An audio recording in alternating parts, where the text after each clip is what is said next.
আসসালামু আলাইকুম। সবাই ভালোই আছেন আল্লাহর রহমতে। এখনও যারা ভাবতেছেন যে আলম ভাইয়ের দোকানে যাইমু, খিচুড়ি আছে না না আছে এটা ভাবতেছেন, কিন্তু কারো ভাবার চিন্তা নাই। প্রয়োজন হলে আমার নাম্বারটা দেওয়া আছে ফেসবুকে বা ইউটিউব চ্যানেলে, ওই জায়গা থেকে নাম্বারটা নিয়ে সংগ্রহ করে আমার ফোন দিবেন, ঠিক আছে?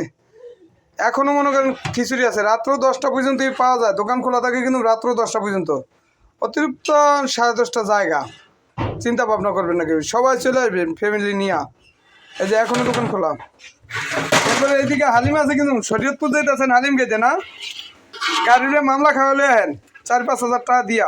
এই যে এরকম বড় বড় নলি দিয়া হালিম হ্যাঁ পাওয়া যায় পতঙ্গপুর, অরিজিনাল গোস দিয়া, অরিজিনাল গোস। কিন্তু যারা ভাবতেছেন যে আলম ভাই দোকানে শাড়ি দেওয়া না, না, এরকম চাকা গোস দিয়েই হালিম বানায়। এই যে যেটি দেখা যাইতেছে, বুঝলেন? এরকম এই যে ছোলা বুড়ো আছে এখন রাত্রে,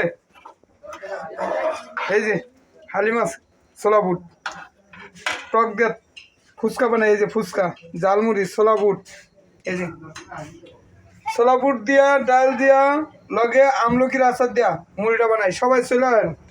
যারা বলতেছেন খালি জাকিরের মুড়ি, জাকিরের মুড়ি, না, ফতেজঙ্গপুর আলম ভাইয়ের মুড়িটা খাইয়ে দেন।